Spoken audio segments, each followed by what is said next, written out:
Hello friends, आपका study with Kiran YouTube channel में स्वागत है। आज जो हमारी ये वीडियो है टीटी चार्ट पेंटिपोस्ट रिलेटेड, वो हमारे एजीएस अकेडमी द्वारा दिए गए बहुत ही ज्यादा अच्छे मॉक टेस्ट की 5th मॉक टेस्ट की जो है मैथ के क्वेश्चंस की वीडियो है। आज इसके अंदर हमारा जो 5th मॉक टेस्ट है उसके जो मैथ के क्वेश्चन है उनका हम सोल्यूशन देखेंगे। ओके, आज जिसने अभी तक मेरा चैनल सब्सक्राइब नहीं किया वो जल्द से जल्द सब्सक्राइब कर दे और बेल आइकन दबा दें ताकि आपको आने वाली वीडियो का लिंक जल्द से जल्द मिल सके। और एक और खुशखबरी आपके लिए कि जो हमारा एग्जाम था टीटी चार्ट 35 का वो 19 से अब आगे चला गया है, वो जब 3 अक्टूबर को है, तो आपको कुछ दिन प्रिपरेशन के लिए और मिल गई। तो जो भी आपके टॉपिक वीक हैं वो आप मेरी वीडियो से देख लें और अगर आपको कोई भी डाउट है तो मुझे कमेंट में बता दें ताकि आपका वो डाउट भी मैं क्लियर कर सकूं। तो let us start MCQ of 5th mock test. First question जो था इस मॉक टेस्ट का वो था 52 पत्तियां दी ताश दी गुट्टी विचों एक पत्ता अचानक कढ़िया गया, की संभावना है कि वो बेगम जहां हुक्म है। जब भी आपको जहां दिख जाए या इंग्लिश में बोले तो और इंग्लिश में क्वेश्चन बोलती हूँ कि एक 52 कार्ड्स का पैक है, उसके अंदर से एक जो कार्ड बाहर निकाला गया रैंडमली, तो प्रोबेबिलिटी फाइंड करो कि दिस कार्ड इज क्वीन और हुक्म को शायद बोलते हैं क्लब, क्वीन और क्लब, कि या क्वीन है या का क्लब है। ओके, तो हम देखते हैं इसको क्या करते हैं। एक फॉर्मूला याद रखना, जब भी जहां आ जाए उसका मतलब है probability of A union B find करना है। किसकी प्रोबेबिलिटी फाइंड करनी है? ए यूनियन बी की प्रोबेबिलिटी हमें फाइंड करनी है। ओके, तो इसका फॉर्मूला क्या होता है? इसका फॉर्मूला होता है probability of A plus probability of B minus probability of A intersection B. Intersection मतलब कॉमन वालों की, जो इन दोनों में कॉमन चीज उसे बोलते हैं इंटरसेक्शन। यूनियन क्या होता है? इन दोनों के सारे इकट्ठे मिला के। यूनियन क्या होती है कि हम सारे इकट्ठे हो गए। ये होता है ना यूनियन में कि इस चीज के सारे सारे सारे सारे इसके रिलेटेड इकट्ठे हो गए। और इंटरसेक्शन क्या होती है? दोनों के कॉमन। पहले हम देखते हैं, हम मान लेते हैं कि जो मेरी बेगम की प्रोबेबिलिटी है, क्वीन की प्रोबेबिलिटी है, वो मान लेती हूँ प्रोबेबिलिटी ऑफ ए है। अब बताओ 52 पत्तों में कितनी बेगम होती है? नीचे क्या आएंगे? Total outcome. ऊपर क्या आएंगे? फेवरेबल। अब जो हमारी क्वींस होती है उसके कितने पत्ते होते हैं? 4। तो प्रोबेबिलिटी ऑफ ए कितनी आ गई? 1/13। कितनी आ गई? 1/13। ठीक, अब कहता है या बी प्रोबेबिलिटी मान लेती हूँ हुक्म की है, मान लो कि क्लब की है। ठीक, तो हुक्म के कितने पत्ते होते हैं? टोटल 13, ऊपर टोटल 52, इसके आगे 1/4, इसकी प्रोबेबिलिटी क्या आ गई? 1/4। ठीक, अब देखो हमें निकालनी किसके? ए यूनियन बी की। अब मेरे पास ए इंटरसेक्शन बी अभी बचा निकालने का। ए इंटरसेक्शन बी का क्या मतलब है? जो इन दोनों में कॉमन है। अब बताओ हुक्म के कितने पत्ते बेगम है? हुक्म के अंदर एक बेगम होती है ना, एक पत्ता होता है बेगम का, तो उसकी प्रोबेबिलिटी कितनी आ गई? 1/52। 1/52 की इन दोनों में कॉमन क्या है? एक ही पत्ता है। हुक्म और बेगम के पत्ते देखते हैं तो एक पत्ता जो है हुक्म के अंदर बेगम का होता है, तो उसकी प्रोबेबिलिटी आएगी 1/2। अब फॉर्मूले में सारी वैल्यूज अप्लाई कर देंगे तो क्या बनेगा? 1/13 प्लस 1/4 माइनस 1/52। इसको सोल्व करेंगे तो ये बनेगा, इसका एलसीएम आ गया 52, 4 प्लस 13 एलसीएम लेंगे तो ये इसी तरह से सोल्व होगा। तो ये बन गया 17 माइनस 1 16/52। क्या बन गया? 16/52। 4 4 जा 16, 4 13 जा 52। तो प्रोबेबिलिटी क्या आ गई? 4/13। मेरे पास प्रोबेबिलिटी क्या आ गई? 4/13। ओके, तो इन्होंने मुझे जहां दिया था, इसका मतलब ए यूनियन बी की फाइंड करनी है। जब भी और दे दे या फिर जहां दे दे तो probability of A union B की फाइंड करनी होती है। क्वेश्चन ध्यान से देख लेना, इस तरह का क्वेश्चन एग्जाम में पूछा जा सकता है। ओके, नेक्स्ट क्वेश्चन देखते हैं। नेक्स्ट क्वेश्चन क्या कहता है कि 600 बल्बां दी एक पेटी विच 12 बल्ब खराब हन। इस पेटी विचों एक बल्ब अचानक कढ़ लिया गया, ठीक बल्ब की संभावना पता करो। अब देखो खराब 12 है, ठीक की संभावना पता करें दो तरीकों से, आपकी मेरी मर्जी है कोई तरीका करो। मैंने पहले खराब की प्रोबेबिलिटी निकाली, जो बेड है उनकी प्रोबेबिलिटी निकाली। क्या आ गई? 12 खराब है तो 12/600, 1/50। जब इसको डिवाइड किया जाएगा 0.02। ठीक, इसको डिवाइड करना इजी था। अब मुझे सही बल्ब की निकालनी है, गुड बल्ब की, तो वो क्या होगी 1 माइनस खराब की। यही होता है ना, अच्छी चीज की निकालूंगी तो जब भी मुझे ना होने की और होने की होती है उसी तरह से। देखो खराब होने की तो थी 0.2 और खराब ना होने की मतलब सही होने की क्या होगी 1 माइनस खराब होने की प्रोबेबिलिटी। ये कितने आ गई 0.98, इसको सब्ट्रैक्ट करेंगे कितना आ गया 0.98, तो मेरी डी ऑप्शन क्या होगी इसकी करेक्ट हो गई। दूसरा तरीका आप ऐसे कर सकते हो, इसमें से सही बल्बों की गिनती निकालो। सही बल्ब कितने हैं, खराब 12 है तो सही कितने हो गए 588। अब सही बल्बों की प्रोबेबिलिटी क्या होगी 588 अपॉन 600। आप इसे डिवाइड करोगे ना तब आपको मुश्किल आएगी। चलो देखते हैं 600 जा एंड 9 6 जा 54 8, ठीक है, आएगा 0.98। जैसा आपका मन चाहे, चाहिए तरीका अप्लाई करो या ये अप्लाई करो, इट्स डिपेंड अपॉन यू। तो इसका क्या आंसर आ गया डी ऑप्शन 0.98। खराब बल्बों की प्रोबेबिलिटी क्या आ गई 0.98। ठीक, अब थर्ड क्वेश्चन देखते हैं। थर्ड क्वेश्चन क्या था हमारे पास, संचवी बारंबारता सारणी की पता करने मददगार है कि जो क्यूमुलेटिव फ्रीक्वेंसी होती है CF वो किसके लिए हेल्पफुल है, ये पूछा है। तो देखो मैंने आपको फॉर्मूले लिखाए थे मीडियन के 3 तरह के, तो मीडियन के फॉर्मूले में हम CF लिखते हैं। कौन से फॉर्मूले लिखते हैं CF मीडियन में। मध्यिका के फॉर्मूले में CF की जरूरत पड़ती है, तो ये किस में हेल्पफुल है मध्यिका के अंदर। जब भी हमें मीडियन निकालनी हो और जो क्लास इंटरवल वाली सीरीज दी हो, कंटिन्यूस सीरीज दी हो, तो हमें CF की जरूरत पड़ती है। तो ये CF जो है संचवी बारंबारता किसकी हेल्प करती है, मध्यिका निकालने में हेल्प करती है, मीडियन निकालने के अंदर हमारी मदद करती है। वेट, नेक्स्ट है एक वंड विच औसत 32 अते मध्यिका 34 है। औसत मतलब मीन मान लो, एवरेज क्या कहते हैं 32 है और मीडियन क्या 34 है। मोड निकालना है। आपको पता होगा मीन मीडियन मोड का रिलेशन क्या होता है, mode is equal to 3 median minus 2 mean. यही होता है ना, mode is equal to 3 median minus 2 mean. Mode is equal to 3 median कितनी है 34 माइनस मीन कितना है 32। 102 माइनस 64 ये कितना आ गया 38। तो इसकी कौन सी ऑप्शन करेक्ट होगी डी। तो इसका मोड क्या आ गया 38। कितना आ गया 38। ओके, तो ये इस तरह से ये रिलेशन याद रख लेना, मीन मीडियन मोड में से इस रिलेशन से भी क्वेश्चन बन सकता है। सॉरी,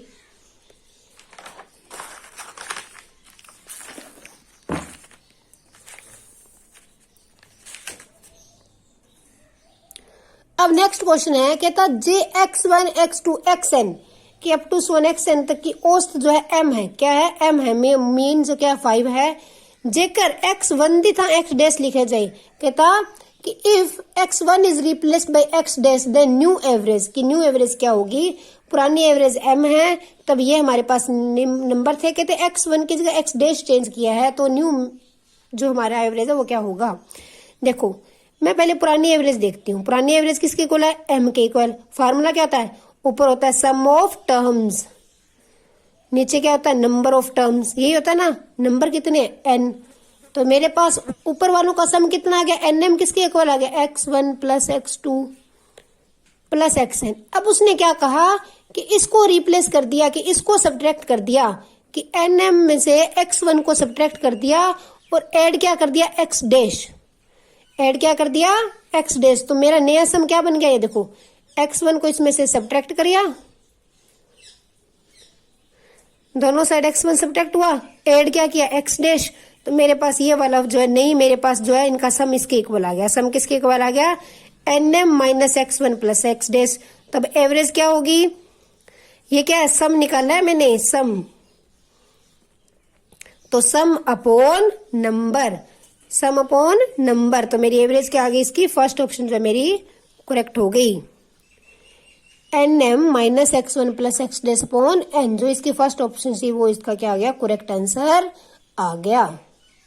ठीक, जब भी आपको कहना कि नंबरों में छेड़छाड़ की है तो सबसे पहले क्या करना है, नंबरों का जोड़ फाइंड कर लेना है। फिर जो छेड़छाड़ की है, जो घटाया उसे घटा देना है, जो जोड़ा उसे जोड़ देना है।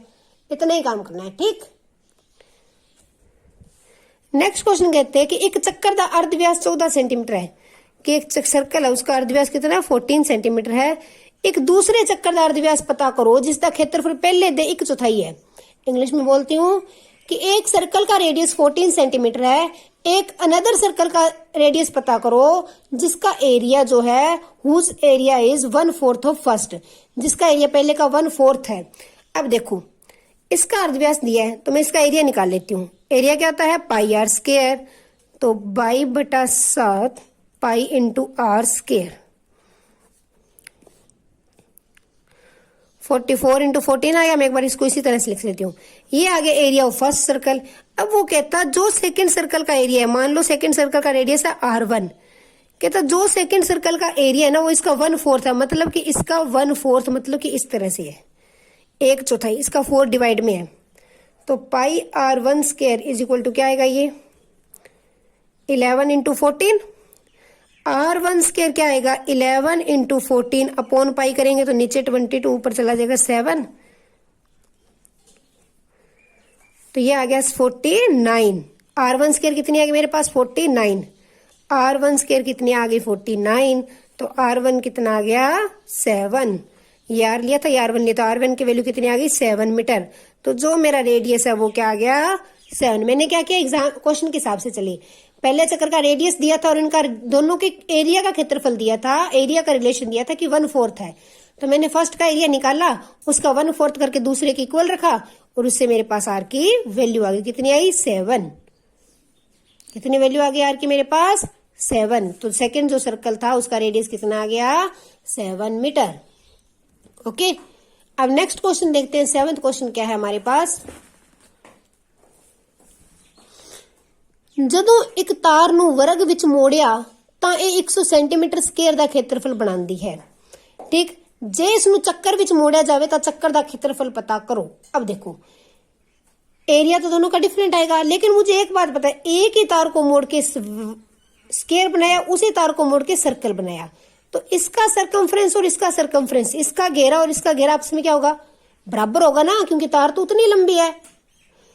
तो पहले मैं इन दोनों का जो है जो घेरा है इनका पैरामीटर है ना उनको इक्वल रखूंगी, उससे मुझे इसका आर मिल जाएगा, फिर मैं जो है इसका एरिया फाइंड कर लूंगी। यही करेंगे ना। तो देखो क्वेश्चन क्या कहता है, when a wire is used to form a square its area is 121 centimetre square. If wire is used to form circle then find its area. ये इसके इंग्लिश के अंदर क्वेश्चन है, जो इसकी इंग्लिश ट्रांसलेशन है। तो पहले मैं क्या करती हूँ, इससे जो है पहले इसकी स्क्वायर की साइड निकालती हूँ और फिर उसका जो है पैरामीटर निकालती हूँ। तो एरिया ऑफ स्क्वायर क्या होता है, वर्ग का क्षेत्रफल क्या होता है, साइड स्क्वायर होता है ना। तो कितना दिया 121 is equal to S square. तो साइड क्या आ गई मेरे पास 11, वर्ग की भुजा कितनी आ गई 11। कितनी आ गई वर्ग की भुजा मेरे पास 11, 11 आ गई। अब मैं वर्ग का पैरामीटर निकालती हूँ। क्या होता है पैरामीटर फॉर्मूला 4 गुणा भुजा, तो 4 गुणा 11 कितना आ गया 44 सेंटीमीटर। अब मुझे पता है 44 सेंटीमीटर इसका पैरामीटर है, तो 44 सेंटीमीटर जो है मेरे पास चक्कर के पैरामीटर के भी बराबर होगा। चक्कर का पैरामीटर या घेरा का फॉर्मूला क्या होता है 2 pi r. 44 is equal to 2 into by बटा 7 इंटू आर। ये बन गया 44 इंटू 7 बटा 2 गुना 22 इज इक्वल टू आर। तो आर मेरे पास क्या आ गया 7, आर की वैल्यू क्या आ गई 7, रेडियस 7 आ गया। अब मुझे बताओ अगर मेरे पास रेडियस 7 आ गया, रेडियस जो 7 आ गया तो उसका एरिया निकालने में कोई दिक्कत है नहीं। सर्कल का एरिया क्या होता है पाई आर स्क्वायर बाई बटा 7 इंटू 7 कट गया 22 7 154। तो इसका आंसर क्या आ गया 154 सेंटीमीटर स्क्वायर। इसकी कौन सी ऑप्शन करेक्ट हो गई बी। क्या किया हमने पहले जो है देखा स्क्वायर का एरिया दिया हुआ था, तो मैंने कहा कि मुझे चाहिए क्या है, मुझे घेरा चाहिए, उसके लिए मुझे साइड चाहिए। तो मैंने स्क्वायर के एरिया से साइड निकाल ली, साइड निकाल के मैंने उसका पैरामीटर निकाल लिया। फिर मुझे पता था कि चक्कर और वर्ग का पैरामीटर बराबर होगा क्योंकि एक ही तार से बने हैं, तो उनको इक्वल रख के मैंने रेडियस निकाला और फिर रेडियस से मैंने क्या निकाला जो सर्कल बनेगा उसका एरिया निकाल लिया। ओके, अब जो नेक्स्ट क्वेश्चन है वो देखते हैं क्या कहता है। कहते 1 सेंटीमीटर का ठोस गोला पिघला के, यहाँ पे लिखना था 1 सेंटीमीटर अर्धव्यास वाला, आप करेक्ट कर लेना, 1 सेंटीमीटर अर्धव्यास वाला आना था यहाँ पे। कहते 1 सेंटीमीटर अर्धव्यास वाला ठोस गोला पिघला के 100 सेंटीमीटर लंबी तार बढ़ाई गई है, तार का अर्धव्यास पता करो। अब देखो 1 सेंटीमीटर रेडियस वाला स्फीयर पिघलाया है और तार बनी है 100 सेंटीमीटर लंबी, उसका रेडियस पता करना। अब देखो जितना मैटर इसमें था उतना ही मैटर इसमें होगा, इसका मतलब इन दोनों का आयतन क्या होगा, आपस में बराबर होगा, इनका वॉल्यूम बराबर होगा, दोनों का क्या होगा, वॉल्यूम बराबर होगा। तो स्फीयर का वॉल्यूम क्या होता है 4/3 पाई आर क्यूब। ये स्फीयर का क्षेत्रफल एस लिख लेती हूँ, किसके इक्वल होगा, सिलेंडर के वॉल्यूम के बराबर। सिलेंडर का वॉल्यूम क्या होता है पाई आर स्क्वायर एच, ये सिलेंडर का है, ठीक, से लगा दिया। अब देखो पाई से तो पाई कैंसिल हो गया, ये दोनों बराबर होंगे क्योंकि इनका आयतन बराबर है, इसको पिघला के ही तार बनाई गई है। तो जो वैल्यूज फिल कर देती हूँ 4/3, आर क्या है मेरे पास 1, इधर मेरे पास आर निकालना है, हाइट कितनी है 100, तो r square is equal to 4/3 into 100, ये तो 111 था, इसको चाहे ना लिखो। अब देखो ये बन गया मेरे पास 1/75, क्या बन गया, आर स्क्वायर क्या आ गया 1/75, आर ऑफ सी क्या आ गया 1 जब इसका स्क्वायर रूट हटाऊंगी तो ये बनेगा 5√3, क्या बनेगा 5√3, क्योंकि 25 का रूट करूंगी तो 5 आ गया, अंदर रहेगा √3। जब इसको डिवाइड किया, मुझे रेडियस निकालना था तार का, r of cylinder, radius of cylinder, क्योंकि तार क्या होती है सिलेंड्रिकल फॉर्म में होती है, तो वो क्या आ गया 1/5√3। जब हम इसको डिवाइड करेंगे, सोल्व करेंगे तो इसकी वैल्यू आ जाएगी 0.11 आगे समथिंग। तो इसकी कौन सी ऑप्शन करेक्ट होगी, सी ऑप्शन जो है इसकी करेक्ट हो जाएगी। कौन सी ऑप्शन करेक्ट हो जाएगी, सी, ठीक। अब हम नेक्स्ट क्वेश्चन देखते हैं, हमारा क्या है 9th क्वेश्चन।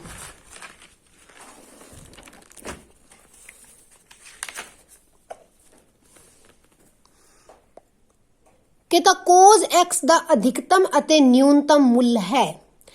क्या कहता है, कोज एक्स का मैक्सिमम और मिनिमम वैल्यू फाइंड करनी है। याद रखना कोज एक्स और साइन एक्स जो है ना, इनकी मिनिमम वैल्यू दोनों की -1 होती है और मैक्सिमम 1 होती है। ये दोनों -1 और 1 के बीच में ही लाई करते हैं, इसके बाहर इनकी वैल्यूज नहीं होती। तो इन्होंने क्या पूछा, कोज एक्स का अधिकतम ते न्यूनतम, मैक्सिमम एंड मिनिमम। अब कई बार क्या होता है, आपको पता तो है कि -1 1 होती है, आप ये वाला लगा देते हो -1 एंड 1, लेकिन क्वेश्चन में देखो पहले क्या लिखा है अधिकतम, फिर क्या लिखा है न्यूनतम। तो अधिकतम क्या है 1 और न्यूनतम क्या है -1, तो इसकी कौन सी ऑप्शन करेक्ट हो गई, ए ऑप्शन करेक्ट हो गई। एग्जाम में कंफ्यूज करने के लिए इसी तरह देते हैं, आगे पीछे लिख देते हैं नंबर, ध्यान रखना पहले मैक्सिमम लिखा तो पहले मैक्सिमम, पहले मिनिमम लिखा तो पहले मिनिमम। ओके, तो इसका ऑप्शन कौन सा करेक्ट हो गया, ए ऑप्शन करेक्ट हो गई, 1 एंड -1, अधिकतम और न्यूनतम, maximum and minimum value of cos x, ठीक। ये था 9th क्वेश्चन। अब हम देखते हैं हमारा 10th क्वेश्चन क्या है। 10th क्वेश्चन कहता है sine square 105 and cos square 105।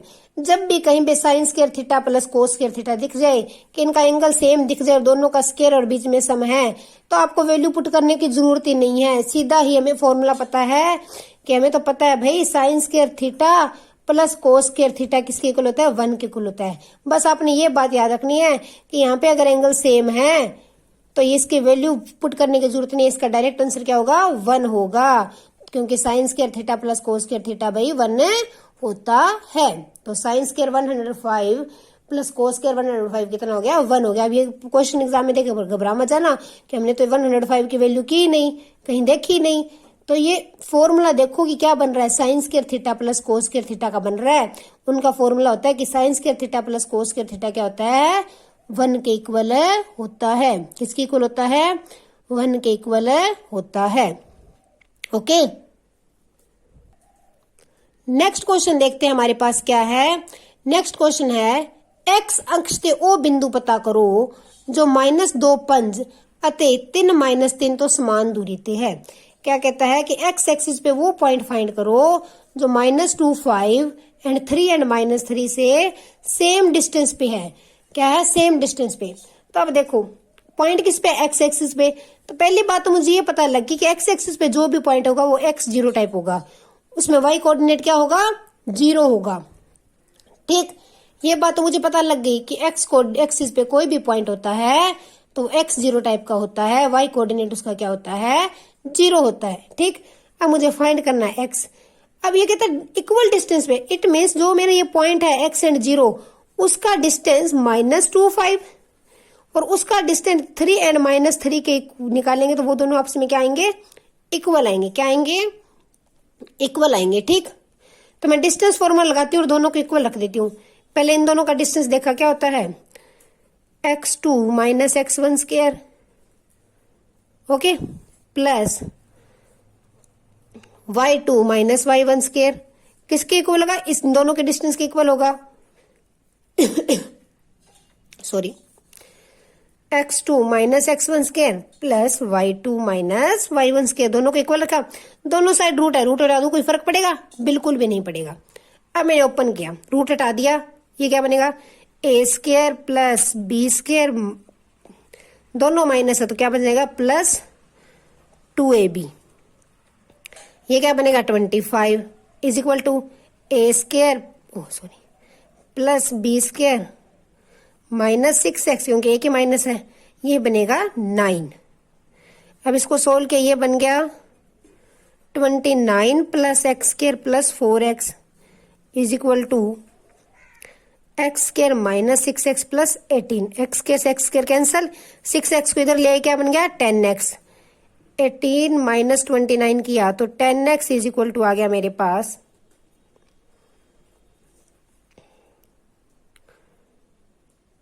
11 minus का, 1 मिनट कहीं गड़बड़ होगी, चेक करते हैं। देखो x2 - x1 square plus y2 - y1 square, x2 - x1 square plus y2 - y1 square. ठीक है, ये बना 9 प्लस एक्स स्क्वायर -3 2 जा 6x plus 9 a square plus b square plus 2ab 4x plus 25 बनेगा। X square plus 4x, x square -6x plus 18, ये भी सही है। 1 मिनट में चेक करती हूँ क्वेश्चन। वो यहाँ पे बाय मिस्टेक मैंने स्टेटमेंट गलत लिख ली थी। यहाँ पे क्या है, पॉइंट जो है ना 2 एंड -3 है। ओके, क्या है पॉइंट है 2 एंड -3 है। ठीक, अब देखो पॉइंट क्या है -2 एंड 5 और सेकेंड है 2 एंड -3। ओके, एक्स एक्सिस पे किस तरह का पॉइंट होगा, x0 टाइप का। अब इसका इसके साथ डिस्टेंस और इसके साथ डिस्टेंस जो है वो बराबर होगा। तो मैंने किया x2 क्या है x1 स्क्वायर, चाहे आप इनको उल्ट पुल्ट लिख लो, कोई फर्क नहीं पड़ता, क्योंकि ऊपर होल का स्क्वायर हो जाता है तो वो सही बन जाता है, plus y2 - y1 square equal क्या होगा, इसका इसके साथ distance x2 - x1 square plus y2 - y1 square. यही होता है ना, दोनों साइड रूट हटा दूं, सेम है, कोई फर्क नहीं पड़ेगा। ये माइनस माइनस प्लस हो गया तो a square plus b square plus 2ab 4x plus इसका square 25 is equal to a square plus b square, बीच में माइनस तो -2ab प्लस 9। ठीक, ये बनेगा उसको सॉल्व करने पे। अब यहाँ पे एक्स स्क्वायर से एक्स स्क्वायर कैंसिल हो गया, इधर भी 4 इधर भी 4, 4x plus 25 is equal to -4x plus 9, ये 4x को इधर लेके आई, ये बन गया 8x is equal to 9 - 25, 8x is equal to 16 minus का, तो x इज इक्वल टू -16/8 कितना आ गया -2, x के वैल्यू क्या आ गया -2। मेरा पॉइंट क्या बन गया -2 एंड 0, क्या बन गया -2 एंड 0। यहाँ पे स्टेटमेंट सही कर लेना, 2 एंड -3 है, तो इसकी कौन सी ऑप्शन करेक्ट हो गई, ए ऑप्शन करेक्ट होगी। किससे सोल्व किया हमने ये क्वेश्चन, हमारे डिस्टेंस फॉर्मूला से। ये कोऑर्डिनेट ज्योमेट्री का क्वेश्चन है। कोऑर्डिनेट ज्योमेट्री में से एक तो आएगा, हो सकता है 2 क्वेश्चन भी आ जाए, तो आप उसको ध्यान से अच्छी तरह से कर लेना। ओके, तो अब हमारे 11th क्वेश्चन हो गया। नेक्स्ट क्वेश्चन है 12th, देखते हैं वो क्या है। ये क्या कहता है, जे समांतर चतुर्भुज का छोटा कोण 30 डिग्री वे तो बड़े कोण का माप। देखो ये समांतर चतुर्भुज की क्या खासियत होती है, लागवे कोणों का जोड़ क्या होता है 180 होता है ना, 180 होता है। मान लो ये x है तो ये 180 माइनस x है, फिर ये वापस x आ जाएगा, ये 180 माइनस x आ जाएगा। ये ना लागवे कोणों का जोड़ 180 होता है, ये बात याद रखना। इसका मतलब ये कहते एक छोटे वाला 30 है, ये 30 है तो इसका बड़ा क्या होगा, बड़े वाला क्या होगा 150 डिग्री। ये 30 है तो इन दोनों का जोड़ 180 बनना चाहिए। तो ये क्या आ जाएगा 150 डिग्री। कहता है कि जे समांतर चतुर्भुज दा छोटा कोण 30 डिग्री तो बड़ा क्या होगा 150 डिग्री होगा। कि जो स्मॉलेस्ट एंगल है पैरेललोग्राम का वो 30 है, तो सबसे जो बिगेस्ट एंगल है वो क्या होगा, तो वो क्या होगा 150। क्योंकि हमें पता है एडजेस्टेंट एंगल का सम 180 होता है और एडजेस्टेंट पे भी एक स्मॉल और एक बिगर होता है। ठीक, तो उसका क्या होगा, बड़ा कोण क्या आ जाएगा 150 डिग्री। कितना आएगा 150 डिग्री। ठीक, अगर यहाँ पे बोलते 20 है तो कितना आ जाता 160। अगर कहते बड़ा जो है वो हमारा 140 है तो छोटा क्या आ जाता 180 में से 140 माइनस कर देते, क्या था 40। जब भी छोटा दिया हो बड़ा पूछा हो तो उसको 180 से सब्ट्रैक्ट कर देना है, या फिर बड़ा दिया हो छोटा पूछा हो तब भी यही करना है 180 में से सब्ट्रैक्ट करना है इन कंडीशन ऑफ पैरेललोग्राम समांतर चतुर्भुज के अंदर। ठीक, ये था 12th क्वेश्चन। अब देखते हैं 13th क्वेश्चन क्या है हमारे पास। 13th क्वेश्चन है मेरे पास, जे एंगल बीओसी, इसके अंदर क्या कहता है बीओसी 7x + 20 है। ये ना पेपर में जो मॉक टेस्ट था वहां पे डायग्राम गलती से उन्होंने ऐसे बना दी, ये सीधी लाइन है क्योंकि इसने बाद में लिखा हुआ था कि AOB एक सीधी रेखा है। ठीक, अब देखो कहता है AOB एक सीधी रेखा है, BOC 7x + 20 है और COA 3x है। तो x का मूल पता करो। कोई भी दो कोण अगर सीधी रेखा पे इस तरह से बने तो ये क्या बन जाता है, लीनियर पेयर बन जाता है ना। तो लीनियर पेयर का सम क्या होता है 180। सीधी रेखा पे कौन बनता है उसका जोड़ क्या होता है 180। 180 का बन रहा है ना टोटल। ये 7x + 20 दिया, ये 3x दिया है, तो इनका एडिशन क्या होगा 180। इनका जोड़ 180 होगा। 10x + 20 = 180, 10x = 180 - 20, 10x = 160, x = 16 degree. x मेरे पास क्या आ गया 16 डिग्री आ गया। x क्या आ गया 16 डिग्री। ठीक,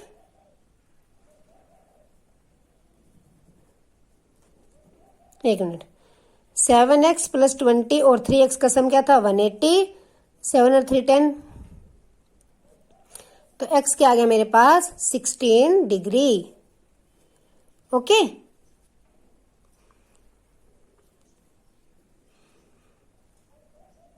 एक मिनट, इसकी मेरे पास कौन सी ऑप्शन करेक्ट होगी, सी ऑप्शन जो है मेरी इसके साथ करेक्ट हो गई। ओके, हमने देखा लीनियर पेयर बन रहा है, दोनों का सम 180 होगा, फिल किया एक्स की वैल्यू जो हमने निकाल ली। ओके, अब नेक्स्ट क्वेश्चन देखते हैं। नेक्स्ट क्वेश्चन क्या है हमारे पास, एपी द एनवा पद ये है। जब भी कभी भी आपको एनवा पद दे दे, एन के फॉर्म में कोई भी दे दे, तो आपको क्या करना है, हमें सिर्फ ये करना है एन की जगह 1 2 3 4 पुट करना है, हमारी एपी बना लेनी है। अब देखो एनवा पद दिया है और एन दिया हुआ है, उन्होंने बोला एपी बनाओ, मुझे क्या चाहिए A1 A2 A3 ये चाहिए ना, तो मैंने एन की जगह 1 पुट किया। A1 क्या गया 3 × 5, 3 - 5 × 1, 3 - 5 क्या गया -2। अब देखो n = 2 पुट किया। अब इसमें तो मुझे क्या दिखा, पहली टर्म से ये दिख ही गया कि -2 सिर्फ पे में है, तो ये इसकी करेक्ट ऑप्शन हो गई। लेकिन एग्जाम में क्या करते हैं, वो सब में -2 देंगे, दूसरी टर्म भी सेम दे सकते हैं। तो n = 2 पुट करेंगे फिर, तो 3 × 5, 3 - 5 × 2, 3 - 10 कितना आ गया -7, -2 - 7। इसी तरह से n3 पुट करके देखेंगे, 3 - 5 × 3, 3 - 15 तो कितना आ गया -12। तो ये कौन सी एपी बन रही है, पहले वाली, तो इसका कौन सा ऑप्शन करेक्ट हो गया ए। जब कभी भी हमें एनवा पद दे दे, पेपर में क्या दे दे एनवा पद, कहते हैं एनवा पद इतना है या इतना है, तो हमने क्या करना है, हमने तो सीधी से एक बात पता है भाई कि हमें तो यहाँ पे एन की जगह 1 2 3 4 पुट करके चेक करना है। उससे हमने क्या करनी है, अपनी एपी बना लेनी है। ठीक, उससे ही हमने अपनी एपी जो है वो बनानी है। एन की जगह 1 2, कई बार सम में देते थे तो सम के अंदर एन की जगह 1 2 पुट करोगे तो एक टर्म का सम 2 टर्म का इस तरह से निकल जाता है। जहां पर भी इस तरह इक्वेशन देती है ना, वहां पे एन को पुट ही करना होता है। तो ये 14 क्वेश्चन का कौन सा ऑप्शन करेक्ट हो गया, ए ऑप्शन जो हमारी इसकी करेक्ट हो गई। ठीक, अब क्वेश्चन देखते हैं हम 15th क्वेश्चन क्या है, कहता जे एपी दे 10वें पद का 10 गुणा इसके 15वें पद दे 15 गुणा के बराबर है। ये पेपर एग्जाम को मॉक टेस्ट में ना यहाँ पे 15 गुणा उन्होंने लिखना भूला हुआ है, मिस प्रिंट है, तो यहाँ पे आप मॉक टेस्ट में सही कर लेना कि 15 गुणा के बराबर है। तो एपी का 25वां पद है। अब देखो क्या कहता है 10th पद का, एपी के 10th जो टर्म है उसका 10 मल्टीपल और 15th टर्म का 15th मल्टीपल इक्वल आपस में। तो इसका मतलब 10th पद क्या होता है, 10th टर्म क्या होती है, a plus 9d। 10 time a plus 9d किसके इक्वल है, 15 टाइम a प्लस 14d के बराबर है। 15वां पद क्या होता है, a प्लस 14d होता है। इसको सोल्व किया 10a plus 90d is equal to 15a plus इसको मल्टीप्लाई करेंगे तो ये आ जाएगा 210d। अब इसको सोल्व किया, a को इधर लेके आई तो ये बना, सारे को एक साइड ले आई, 10 में से 15 में से 10 गए 5a प्लस 210 में से 90 गए, 210 में से 90 माइनस करेंगे तो क्या बनेगा मेरे पास 120d। और इधर क्या बच गया 0, सारे को इधर ले आई ना तो इधर क्या बच गया 0। इसमें से क्या कॉमन दिख रहा है मुझे 5 बाहर निकाला तो यहाँ पे क्या रहेगा a प्लस यहाँ पे क्या बचेगा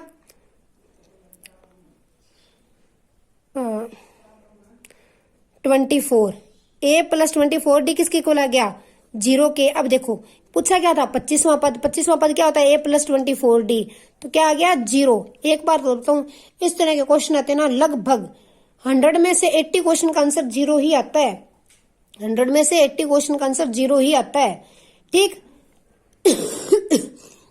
सॉरी।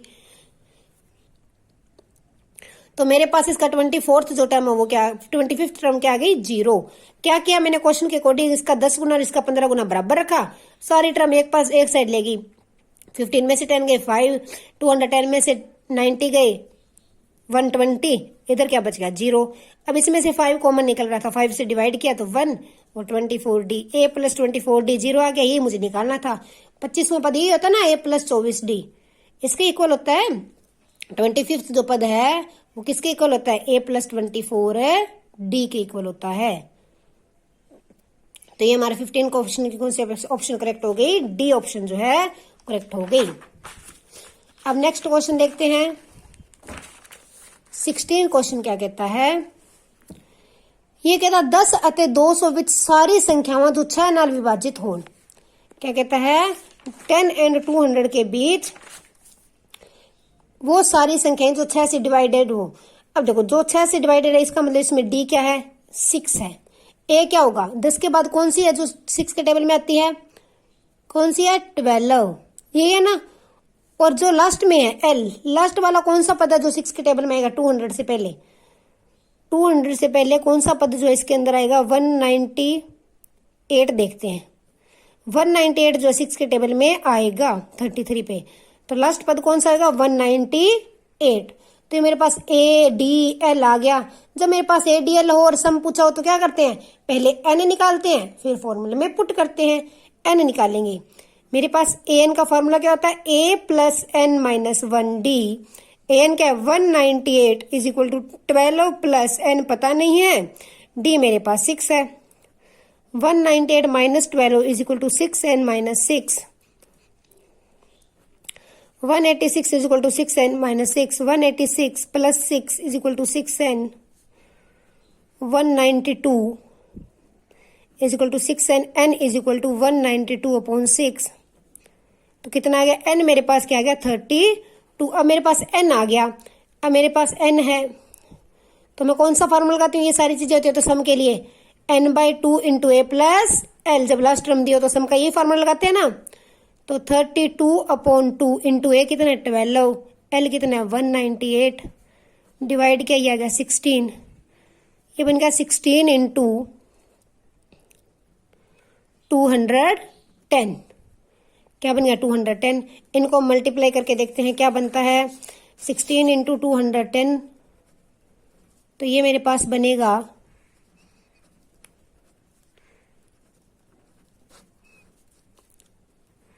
3360। क्या बनेगा 3360। तो इसकी ए ऑप्शन जो मेरे पास करेक्ट हो गई। इसकी कौन सी ऑप्शन करेक्ट हो गई, ए। मैंने क्या किया मैंने देखा मुझे कॉमन डिफरेंस पता है, 6 के टेबल में आता है तो 6 है। ए 10 के बाद पहला नंबर 12 डिवाइड होता है और लास्ट नंबर जो है 200 से पहले 198 डिवाइड होता है। ये सब मिल गया तो मैंने एन निकाल लिया, एन निकल गया तो मैंने सम निकाल लिया। ओके, अब जो हम नेक्स्ट क्वेश्चन देखते हैं कि नेक्स्ट क्वेश्चन क्या है। देखो कहता जे समीकरण दे मूल बराबर हैं। अब बताओ मूल बराबर है तो क्या होता है, क्या होता है, डी बराबर 0 होता है। डी किसके इक्वल होता है, 0 के दा मूल पता करो। अब मैं क्या करूंगी भाई, इसमें सीधा ही मुझे पता है डी 0 के बराबर है, डी को 0 के इक्वल रखूंगी, सारा क्वेश्चन अपने आप ही सोल्व हो जाएगा। डी क्या होता है, B square minus 4ac। B कितना है, 2 इंटू के प्लस 2 की स्क्वायर माइनस 4, ए कितना है 1, सी कितना है 9k इज इक्वल टू मेरे पास 0 के है। इसको सॉल्व किया, ये बन गया 4 इंटू के प्लस 2 की square minus 36k is equal to 0। इसको सोल्व किया, पहले मैं 4 से डिवाइड कर देती हूँ, सारे से 4 बाहर निकाल दिया, अंदर क्या रह गया k plus 2 square minus 9k is equal to 0। अब इसको ओपन करते हैं ब्रैकेट को, A square plus B square plus 2ab, ठीक, ये बन गई मेरे पास k square minus 5k plus 4 is equal to 0। अब इसको सोल्व कर लेंगे, 5 को और क्या लिख सकती हूँ माइनस 4k, माइनस k लिख सकती हूँ ना माइनस 5k को, प्लस 4 इज इक्वल टू 0। पहले में से k कॉमन निकला, अंदर रहेगा k माइनस 4, दूसरे में से माइनस 1 कॉमन निकला, अंदर रहेगा k minus 4 equal to 0। k minus 1 into k minus 4 equal to 0। तो k की वैल्यू क्या आ गई 1 एंड 4, k की वैल्यू क्या आ गई 1 एंड 4। अगर k की वैल्यू या 1 हो या 4 हो तो इसके क्या होंगे, मूल बराबर होंगे, इसके मूल क्या होंगे, बराबर होंगे। ठीक, अगर k की वैल्यू 1 हो या फिर 4 हो तो इसके मूल क्या होंगे, आपस में बराबर। क्या किया मैंने, d को 0 के इक्वल रखा, बी स्क्वायर माइनस 4ac को क्या रखा, आपस में 0 के इक्वल रखा, फिर उसको सोल्व किया। ओके, अब नेक्स्ट क्वेश्चन देखते हैं, एक मिनट, ठीक, नेक्स्ट क्वेश्चन देखते हैं क्या है।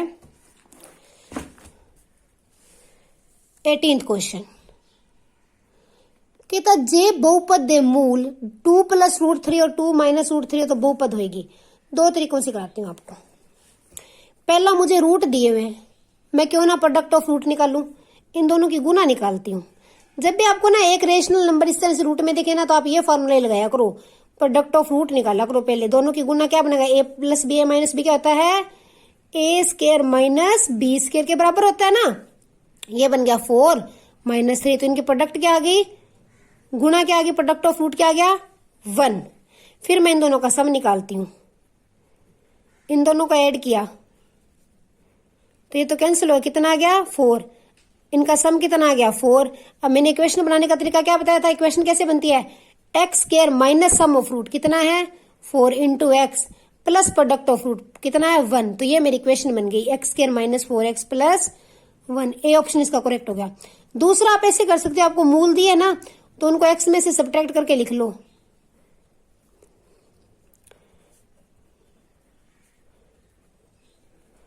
अब इन दोनों को आपस में मल्टीप्लाई कर लो।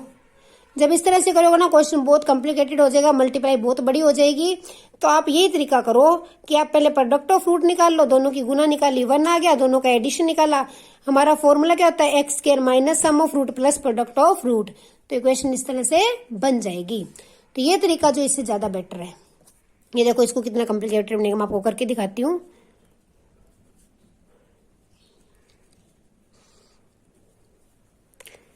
अगर मैं इसको ऐसे लिख लूं तो ये क्या बन गया, a minus B, A plus B, दोनों सेम है ना। तो क्या फार्मूला था इसका, A square minus B square, यही फार्मूला होता है ना। अब इसकी स्क्वायर ओपन करेंगे, A square plus B square minus A B minus 3, तो ये बन गया x square minus 4x plus 1। तो इक्वेशन तो सेम ही बनी है, जैसा आपका मन चाहे उसी तरीके से आपने क्वेश्चन को सोल्व कर लेना है। ठीक, तो इसका कौन सा ऑप्शन जो मेरे पास करेक्ट हो गया, इसकी जो मेरे पास ए ऑप्शन है वो क्या हो गई, करेक्ट हो गई 18th क्वेश्चन की। ठीक, अब देखते हैं 19th क्वेश्चन हमारे पास क्या कहता है। 19th क्वेश्चन कहता है k ਦਾ ਉਹ ਮੂਲ ਜਿਸ ਦੇ ਲਈ ਸਮੀਕਰਨਾਂ x minus 2y ਬਰਾਬਰ 5 ਅਤੇ ky minus 3x equal to minus 15 ਦੇ ਅਨੰਤ ਹੱਲ ਹੋਣ। कहते for what value of k these equations have infinitely many solution। Infinitely many solution के लिए क्या होता है कंडीशन a1/a2 इक्वल b1/b2 और इक्वल क्या होता है c1/c2। अब एक चीज ध्यान रखना, आप काली काली में क्या करोगे 1/k इज इक्वल टू 2/3 लिख दोगे। देखो 2 के साथ y और यहाँ पे k के साथ y है, तो y के ऊपर y के नीचे y वाला और x के नीचे x वाला ही लिखना होता है। उलट इक्वेशन लिख दी तो काली काली में गलत नहीं कर देना, ध्यान से देखना कि x का कोफिशिएंट क्या है। तो देखो x का कोफिशिएंट क्या है 1, इधर क्या है -3। 1/-3 इक्वल होना चाहिए -2/k के, और वो इक्वल होना चाहिए 5/-15 के। ये भी -1/3 बन रहा है, ये दोनों तो इक्वल है। अब इन दोनों में इसके इक्वल रखती हूँ मैं, पहले दोनों के इक्वल रखा। 1/-3 is equal to -2/k, cross multiply किया तो k is equal to -3 into -2 minus minus plus, तो 3 2 जा 6, तो k की वैल्यू क्या आ गई 6। अगर k की वैल्यू 6 होगी तो मेरी इस इक्वेशन के है इनफाइनाइटली मेनी सोल्यूशन है होंगे। k की कौन सी वैल्यू के लिए 6 वैल्यू के लिए इस इक्वेशन के क्या होंगे इनफाइनाइटली मेनी सोल्यूशन मेरे पास जो है होंगे। k ਦਾ ਉਹ मूल जिस ਲਈ समीकरणा दे अनंत हल होने। ठीक, तो 19th क्वेश्चन का कौन सा ऑप्शन करेक्ट हो गया डी। अब देखते हैं 20th क्वेश्चन। कहता है इसने सिफर पता करो। इसने सिफर पता करो तो पहले तो मैं आपको बताऊं डिस्क्रिमिनेट फार्मूला लगाती हूँ, क्योंकि इसमें ऑप्शन भी अपॉन में है ना, तो अगर आप अप्लाई करोगे ना ऊपर तो भी उतना ही टाइम लगेगा जितना फार्मूला सोल्व करने में लगेगा। जितना टाइम हमें फार्मूला सोल्व करने में लगेगा ना उतना ही टाइम ऑप्शन पुट करने में लगेगा। तो हम जो है हमारे ऑप्शन नहीं पुट करते, फार्मूला ही सोल्व करते हैं। 48x² प्लस 13x माइनस 1 है। ठीक, तो ये फॉर्मूला क्या होता है -b plus minus b²। b² क्या बनेगा 169 माइनस 4ac, ये माइनस है तो क्या हो जाएगा प्लस। a कितना 48 इंटू 4 किया 192 अपॉन 2a, 2 इंटू 48। तो इसको सॉल्व किया -13 प्लस माइनस रूट के अंदर 361 अपॉन 96 आ गया। जो 361 होता है वो 19 का रूट होता है। ठीक, एक बार लिखेंगे -13 माइनस 19 अपॉन 96 और दूसरा लिखेंगे -13 प्लस 19 अपॉन 96। इसको सॉल्व किया क्या बना, दोनों ऐड होंगे -32 अपॉन 96, तो ये आ गया -1/3। ये क्या आ गया मेरे पास -1/3। इसको सॉल्व किया 6/96, ये आ गया 1/16। तो मेरे पास वैल्यूज क्या आ गई -1/3 और 1/16। ये इधर जो है ना साइन शायद गलती से चेंज लगा हुआ है, ये इसे कर लेना। तो इसकी डी ऑप्शन हमारे पास क्या हो गई करेक्ट होगी 1/16 एंड -1/3। क्या ऑप्शन आ गई 1/16 एंड -1/3। तो ये मेरी इस इक्वेशन के क्या आ गई सिफर आ गई। मैंने इसको डिस्क्रिमिनेट फॉर्मूले से जो है सोल्व किया, क्योंकि अगर ऑप्शन पुट करते तो पहले ये पुट करके देखते फिर ये देखते फिर ये देखते, तीनों में नहीं निकलता तो फिर टाइम उतना ही वेस्ट होता। तो इसलिए मैंने क्या किया डिस्क्रिमिनेट फॉर्मूला लगाया, इसके दो वैल्यूज निकाली। वो क्या आई थी मेरे पास -1/3 एंड 1/16। तो इसका कौन सा ऑप्शन करेक्ट हो गया मेरे पास डी। तो आज हमने जो हमारे 5 मॉक टेस्ट है, आज लास्ट मॉक टेस्ट के क्वेश्चन थे वो सोल्व कर लिए। इससे हमारे जो 5 मॉक टेस्ट के वीडियो के सोल्यूशन है वो आपको मिल चुके हैं। जो एजीएस अकेडमी ने 5 मॉक टेस्ट बनाए थे ये बहुत ही वैल्यूएबल है। इनके अंदर जो इनका लेवल क्वेश्चन था वो सेम एग्जाम लेवल का है। तो all the best for your preparation and please मेरी चैनल को सब्सक्राइब कर दें, वीडियो को लाइक और शेयर जरूर करें। अब आपके पास एग्जाम के लिए प्रिपरेशन करने के लिए काफी दिन और मिल चुके हैं। तो आपको कोई भी मैथ का टॉपिक या साइंस का टॉपिक जिसमें आप वीक हो तो आप मेरी वीडियो से जरूर देख लें। Okay, thanks and have a nice day.